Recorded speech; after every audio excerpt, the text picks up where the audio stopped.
Nagdeklara ng class suspension ngayong araw simula alas 12 kaninang tanghali ang City Government ng Baguio para sa preschool hanggang senior high school sa lahat ng public at pribadong paaralan bunsod ng tuloy-tuloy at malakas na pag-ulan.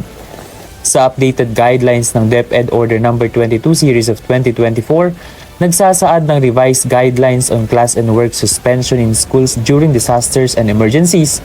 Layon nitong tiyakin ang kaligtasan at kapakanan ng mga mag-aaral, guro at mga non-teaching personnel habang tinitiyak ang pagpapatuloy ng pag-aaral sa mga ganitong pagkakataon.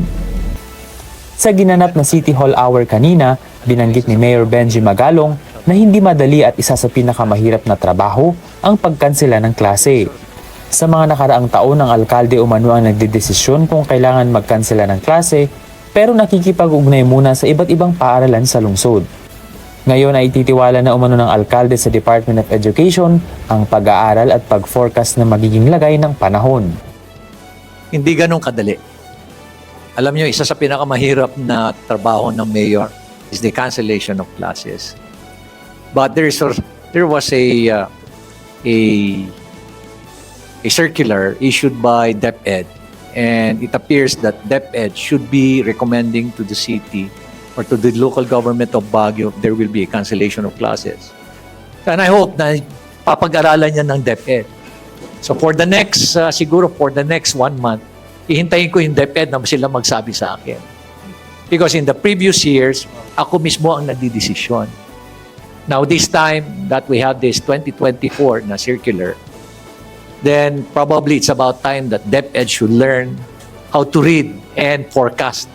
Ano ba ang mangyayari ngayong araw na ito? Napakahirap niyan.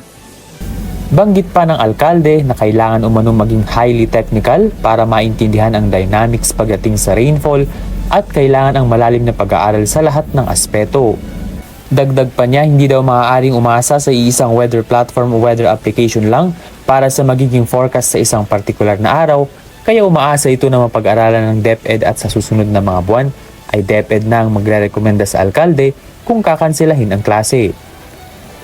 Pinaaalalahanan naman ang mga Schools Division Office o SDO maging sa private schools ang kanilang responsibilidad na matukoy kung suitable pa ba na magkaroon ng klase.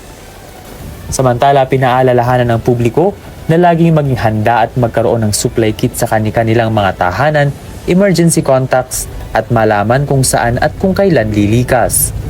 Manatili ring updated sa mga lokal na ulat mula sa Pag-asa at NDRRMC sa bawat rainfall event o tropical storm. Ben Pongsila para sa Mata ng Agila, Northern Luzon, matatag, matapang, matapat.